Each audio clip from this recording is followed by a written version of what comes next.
আমার খালামণি নিজে নিজে মেহেদি নিয়ে কারিগরি করতে গিয়ে হাতের 12টা বাজিয়ে আমার কাছে চলে এলো মেহেদি দিতে। কারণ সবাই জানে আঁকা আঁকিতে আমি এক্সপার্ট, বায়োলজিতে আমি অনেক ছবি আঁকতাম। সবার প্রথমে আমরা হাতের সঠিক মেজারমেন্ট দেখে নিব। যেমন আমার খালামণি পূর্ণবয়স্ক হলেও তার হাত একটি ছোট বাচ্চার মতো, তাই কেউ যদি চায় এই হাতে হাতি আঁকবে তা কখনোই সম্ভব নয়, হাতির বাচ্চা আঁকা যেতে পারে। খালামণি ফুল আঁকতে চায়, তাই আমি ফুল দিয়েই শুরু করলাম।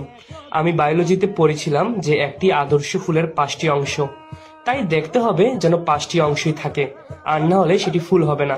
অতঃপর ফুলকে ধরে রাখার জন্য একটি ডাল লাগবে। অনেকেই ভুলে এই ডালটি দেয় না। মাটি ছাড়া উদ্ভিদ জন্মায় না, তাই আমাদের এই ফুলটিকে বাঁচিয়ে রাখতে হলে মাটি আঁকতে হবে। আর যেখানে সবুজ উদ্ভিদ আছে সেখানে অবশ্যই প্রাণী থাকবে, তাই খাদ্য শৃঙ্খলের একটি অংশ হিসেবে আমি একটি ছাগল আঁকতেছি। ধুমা দেওয়ার জন্য একটি শিং ও মশা তাড়ানোর জন্য একটি লেজ লাগবে, না হলে আমাদের ছাগল মশার কামড়ে অনেক কষ্ট পাবে।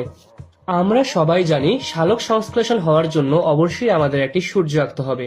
অনেকেই বোকামি করে হাতের মাঝে সূর্য আঁকতে ভুলে যান। আকাশটা কেমন খালি খালি লাগছে, তাই আমি কয়েকটি পাখি এঁকে দিলাম।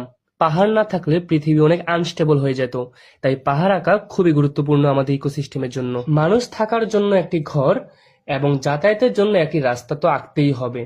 মেহেদি আঁকা শেষে আর্টিস্টরা যে ভুল কাজটা করে সেটা হলো নিজের নাম লিখতে ভুলে যান। এই কাজটি ভুলেও করবেন না, অবশ্যই নিজের নামটি লিখে দিবেন যেন আপনার কোম্পানির প্রচার ও প্রসার ঘটতে পারে।